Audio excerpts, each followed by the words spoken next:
Saya akan bacakan kenyataan media kita dalam bahasa Malaysia. Lepas tu Vice Chair kita, Beverly Joman dari Sabah, akan baca dalam bahasa Inggeris. Tajuk: Bersih 2.0 menyokong kerajaan PH yang meneruskan mandat dan mengkotakan manifesto. Bersih 2.0 menegaskan bahawa mandat rakyat dalam PRU 14 mesti dihormati dalam pembentukan kerajaan untuk baki penggalnya. Dibekalkan dua pilihan di antara Tun Dr. Mahathir Mohamad dan Tan Sri Muhyiddin Yassin, Bersih 2.0 menyokong satu kerajaan yang diketuai oleh Tun Dr. Mahathir atas ekspektasi seperti berikut. Pertama, ia mesti merupakan sebuah kerajaan Pakatan Harapan PH yang berasaskan manifesto buku harapan, kerana ini adalah mandat rakyat dalam PRU 14. Ia boleh juga merupakan kerajaan PH++ dengan ahli-ahli baru parti atau ahli parlimen atas syarat, yang ini amat penting, atas syarat bahawa mereka mesti menyatakan kepada buku harapan, kerana itulah mandat yang dibagi oleh rakyat. Kedua, kemelut politik semenjak 23 Februari adalah disebabkan oleh kekaburan dalam plan peralihan kuasa, the transition plan. Masalah ini mesti dielakkan dengan adanya satu plan peralihan kuasa yang jelas. Nah, isu ini Bersih sudah dari tahun lepas sudah nyatakan ini ialah satu perkara yang amat penting. Kalau ada tidak terjadi dan sudah berjadi. So, tempoh Mahathir, Tun Dr. Mahathir sebagai Perdana Menteri seharusnya berakhir pada bulan November tahun ini juga, sekurang-kurangnya 2 minggu selepas sidang kemuncak APEC. Untuk meminimalkan ketidaktentuan, calon yang menggantikan beliau harus dinamakan sebagai Timbalan Perdana Menteri, dan calon itu ialah Anwar Ibrahim, Perdana Menteri ke-8 seperti yang dijanjikan oleh pihak PH dalam PRU 14, atau mana-mana calon lain yang dipersetujui oleh Majlis Presiden PH. Kita tidak kata mesti Datuk Seri Anwar Ibrahim, tapi sesiapa pun mesti ada sokongan dan persetujuan Majlis Presiden PH. Ketiga, politik parti yang bertanggungjawab dan sihat mestilah dipupuk melalui reformasi bermakna dalam sistem pilihan raya dan sistem politik yang lebih luas, supaya akan ada hak penggal bagi Perdana Menteri dan cairan deconcentration kuasanya, pemekasaan Dewan Rakyat, gelanggang permainan yang rata untuk kesemua parti politik untuk bertanding dalam PRU 15, dengan persediaan untuk parti-parti dalam kerajaan ini bersaingan sesama lain, serta langkah-langkah untuk memupuk kebolehtanganan viability kerajaan dan mencegah gejala lompat parti. Akhirnya, dan yang paling penting adalah bahawa kerajaan PH yang diatur semula ini mesti mengakui kelemahan dalam melaksanakan agenda reformasi dalam 21 bulan yang lalu, dan menumpu pada 3 aspek, iaitu nombor 1, menjaga ekonomi apabila negara diancam wabak COVID-19 dan menghadapi perang dagang Amerika Syarikat dan China, dan melegakan kesusahan yang dialami oleh rakyat, terutamanya golongan terpinggir. Kedua, mendalamkan reform kedaulatan undang-undang, rule of law, pentadbiran yang baik dan hak asasi manusia. Nombor 3, memperbaikikan hubungan antara etnik dan agama dengan mengurangkan kegelisahan dan kegusahan yang dirasai oleh Melayu Muslim dan juga komuniti-komuniti lain di Semenanjung Malaysia juga Sabah dan Sarawak. Sekian tu kenyataan saya dalam bahasa Malaysia dan seterusnya saya jemput kalau boleh okey, saya jemput Beverly Joman untuk baca kenyataan dalam bahasa Inggeris.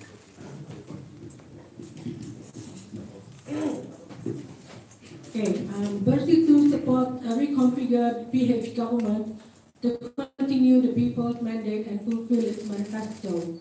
Bersih 2.0 reiterates that the people's mandate in the 14th general election must be respected in the formation of the next government for the remaining term. Given the choice between Tun Dr. Mahathir Mohamad TDM and Tan Sri Muhyiddin Yassin, Bersih 2.0 supports the government led by TDM on the following expectations.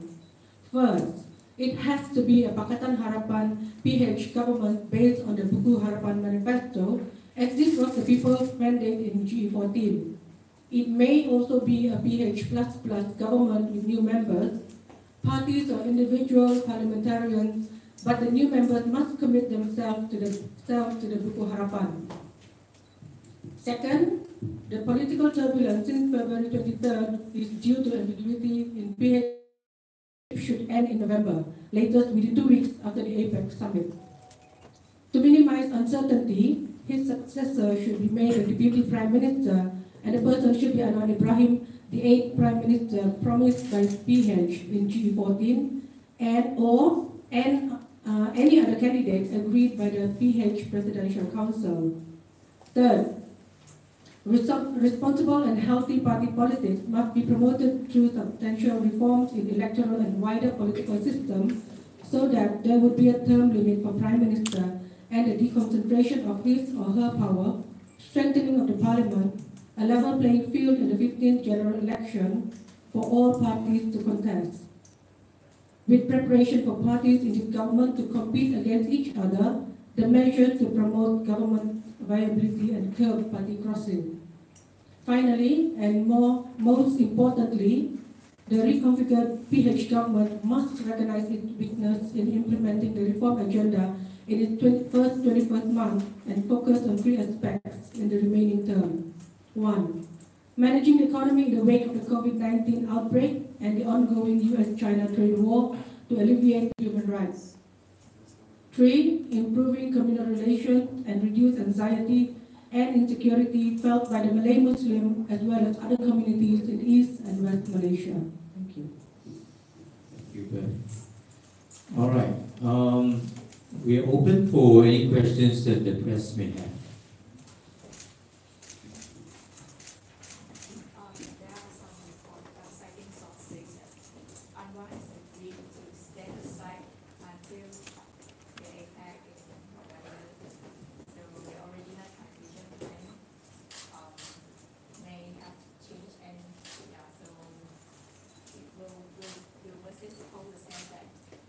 Still have to resign 2 weeks after impact. If Anwar think it is okay to we don't ask Malik to step down. I think from the very beginning, we have said it again and again that the weakness in the transition plan or the ambiguity would lead to a power struggle, power grab, and I think unfortunately we were proven right, and that's why in our proposal, is that this is something that if you don't settle, you don't tie down clearly transition plan, whether it's to Anwar or to another person, just like leave the door ajar for others to continue to jockey for that position, because the position of a Prime Minister in Malaysia is a very covered. Boleh dipilih. Dan bukan mengandaikan bahawa kemelut ini tidak akan berulang. Ini adalah intipati kenyataan Bersih. Kita perlukan kerajaan yang berfungsi yang dapat menumpukan perhatiannya untuk menjaga kebajikan rakyat, untuk menangani ekonomi. Terima kasih. Any other question? The back. Yeah, was there any discussion about a possible rally or anything like that? Yes.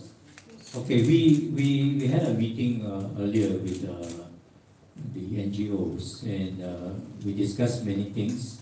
Primarily our position on what is happening right now, but we also discussed about action, you know, and certainly the discussion we did talk about having a rally, but I think the situation is so fluid and still unfolding right now, and it is a bit too early to declare another Bersih rally at this point in time. But we will be monitoring the situation very closely, and I think depending on what happened, we will make the statement in due course.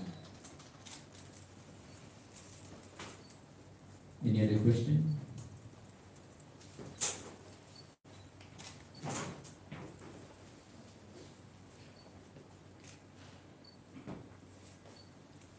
Ada lagi soalan untuk kita?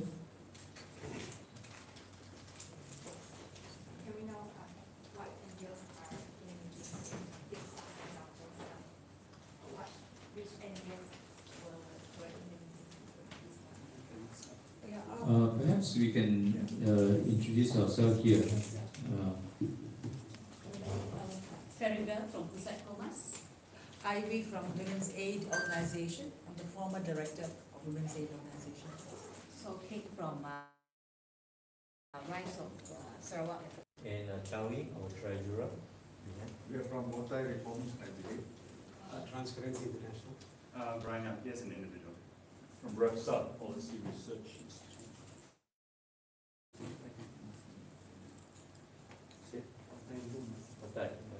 Sunita from Director of Awam, Ham from Global Bersih. I'm from Gerak. Buna from Malaysian Campaign for Equal Citizenship. Malaysian Campaign for Equal Citizenship. I'm from Sidang. I'm from Gerak. I'm from Engage. There were about 40 over NGOs today, maybe Yeah. 45, almost 50 NGOs today. Yes. Mr. Thomas, with the potential expectancy of next election, though it is not clear yet, but it's leading that direction, what is your estimation in terms of costing that will cost to rakyat? Well, you know, I'm not the right person to answer that because the election commission, he will be the right person. But I read somewhere that Chairman Dato' Azhar mentioned between 700 to 800 million. Million. 700 to 800 million ringgit. And I believe that figure doesn't, it is if we have a snap election now, you know, but if we will have to have a general election in 3 years' time, that includes the young voters, Undi 18, and also automatic voter registration, that would add another almost 8 million voters to the roll. Compared to now, the cost probably will be closer to $1 billion. Million. Thus, saying that, it's safe to say that it's a waste of taxpayers' money. No. I think, you know, when it comes to an issue as important as this, you know, a stable government, a government with mandate from the people, cost is, I think, the least of our worries. We should be more worried that we don't have a stable government or a government without a mandate to rule.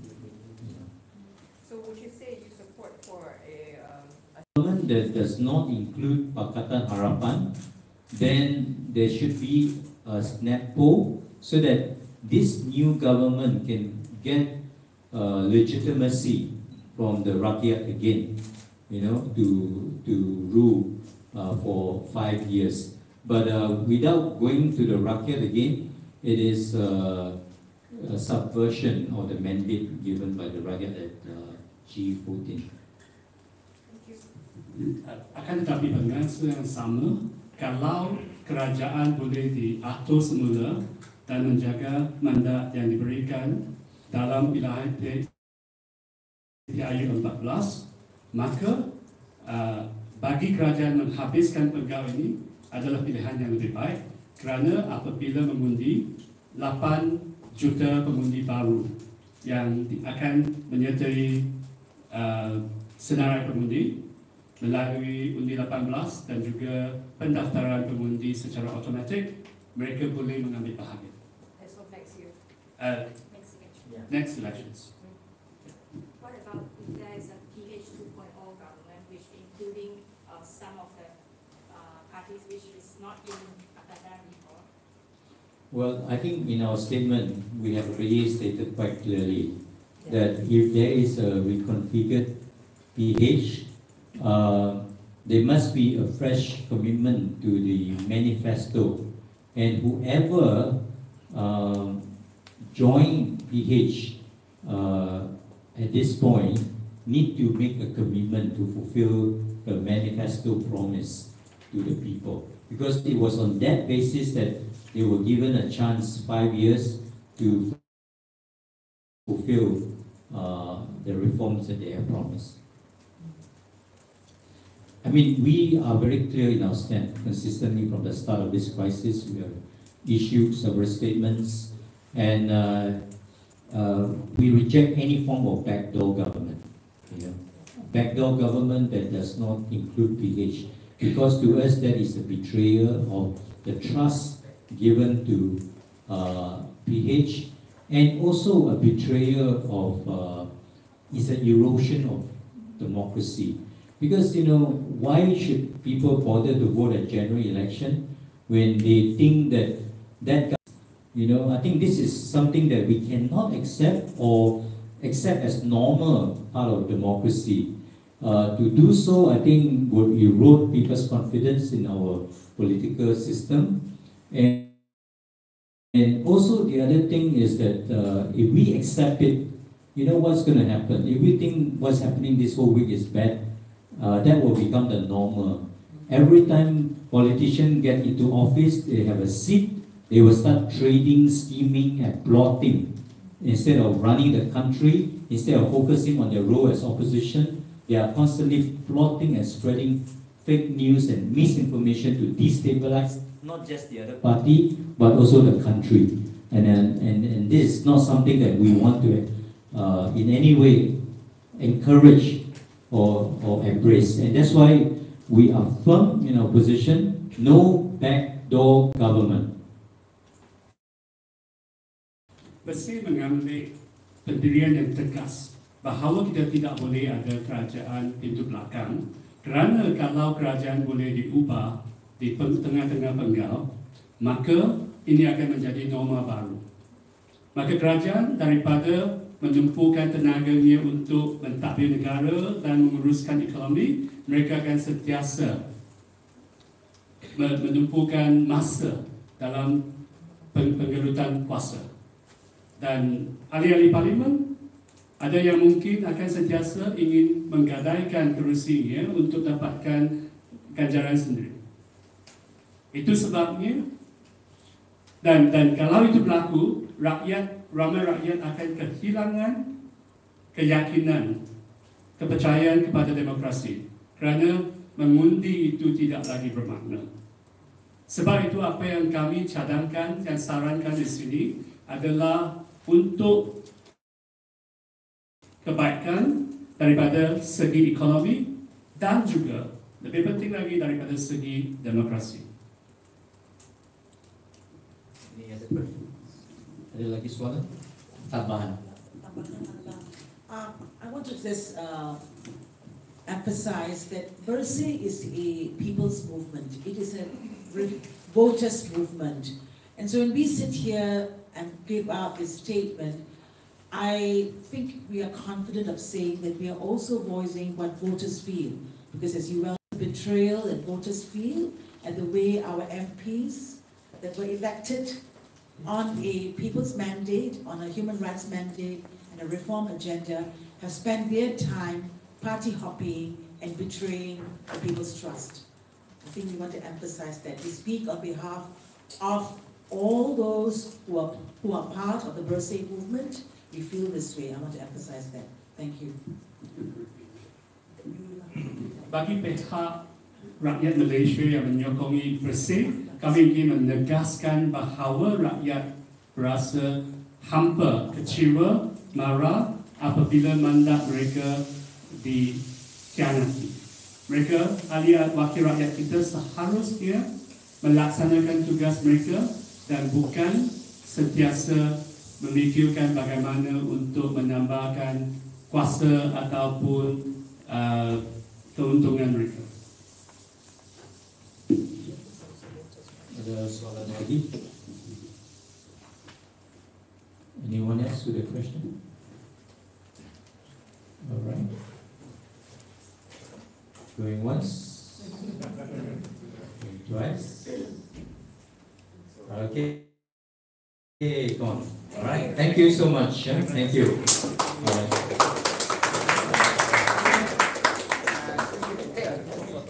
Okay, take a group photo.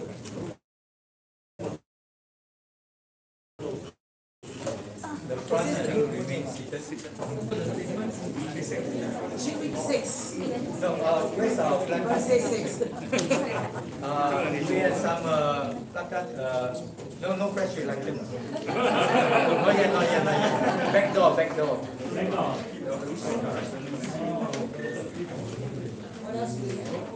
What else do you have? That's right, yeah. Democracy. I don't And don't cover your face because otherwise. Anymore.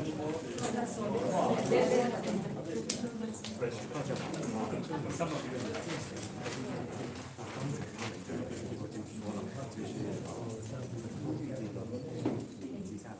No backdoor government. Alright? No backdoor government. Please, sender. Don't betray the rakyat. Sir, sender first, sender. Okay.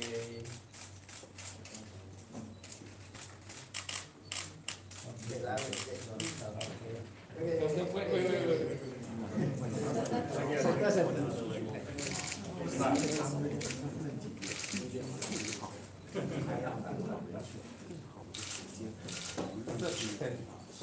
Behind you, the yellow shirt. You hold the papers because the mic is blocked already.